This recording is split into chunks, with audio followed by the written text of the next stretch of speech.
was living on the street, I was living living on park benches, parks, and I eventually got, like a friend of mine was living in the squad, and I eventually went and stayed with her for a while. And there's about 11 people there, and it just wasn't the right place to stay. Like, there was hookers and all that, and there was people that go and rip off cars. Certain people slept in certain bins and had your name written on it and all this sort of thing. Someone took over mine, so I had to go and find another one. I found one down in Surrey Hills, and I didn't know what was in it or anything, usually clothes. And I jumped in it, and just so happened it was full of rats. And I had to try and get out, and the door was jammed.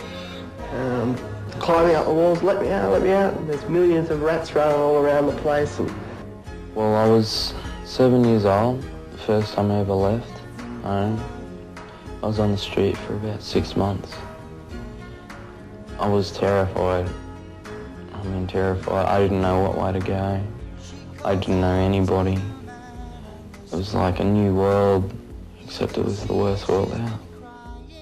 People were moved by the plight of these lost young Australians. One of those was Trevor Fernley, then chairman of the Advertising Federation of Australia. With the support of the AFA, Trevor determined he would do something. A dream was born to fund and open a new centre for Sydney's street kids. This refuge was to be an oasis where they could find hope and help, and an opportunity to make a new start. People continue to come to our doors with shattered dreams, needing help and hope. Well, when I was very young, my mother was an alcoholic and she was using a lot of drugs, and there was a lot of abuse in the family, and I thought, there's no way I can live here. I had to get out of that environment and I had to get on with my life. I kept getting bashed by my mum's boyfriend every day, and my mum was on drugs pretty bad and I just couldn't handle it. I started going to refuges. I've been in the refuge system since I was 12 years old. I was 11 years old when I left home. I went on the streets part-time until I was about 13, and then I was in the streets full-time from 13 onwards. When I first left home I was 15 because I had problems with my mum and I didn't get along with my brother at all.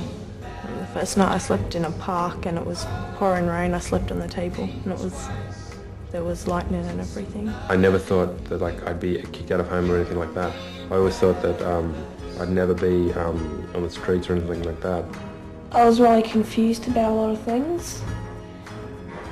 There was stuff I couldn't cope with that was going on at home. I had no intention to be anything because I thought that I couldn't be anything. I had so many problems at home, and I thought, I'm going to end up like my mother, and I didn't have any ambition to be anything. Look at what your assistance has achieved. As we meet here tonight, the work of Oasis continues through its outreach programs, patrolling the streets and parks of our city. A youth drop-in centre giving support and legal help. 4 accommodation services. A specialised school giving a second chance at learning. An internet cafe providing cheap meals and free computer access. Street level, a church for the homeless and poor. Trained workers who visit families in distress. Innovative job training programs in the areas of computing, radio, video production, hospitality, retail, building construction. Even a boat has been built for the disabled. Recreation programs showing that life offers fun and adventure. A range of counselling programs from individual and group work to outdoor activities, helping young people understand the past and deal with the present. With the support of the AFA, Oasis has become far more than just meals and beds. These programs are helping young people to dream again. The surveys made a very big difference to me. They made me realise that there's a lot more in life than just myself and my own problems, but that there's a future there and that I can get what I dream for. Salvation Army have done more for me than pretty much my whole family have done. I've got a roof over my head, meals on the table, a lot of love and care. I call it a second family. I thought I was stuck in that life. I thought, this is it. The drugs are my life. These are my life, but it wasn't. I got help and I got off that, and I'm doing so well for myself now. I'm not going to bring my past into my future. My future is what's ahead of me and what I want to make of it. My dream is to be married, have kids, live in my own house,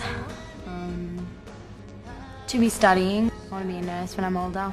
Well, first I've got to get my HSC, and then I'm thinking of just working for a couple of years, like 1 or 2, like Macca's or something full-time, till I save up enough money to go to university. I want my own business. I want to have my own little vegetarian shop.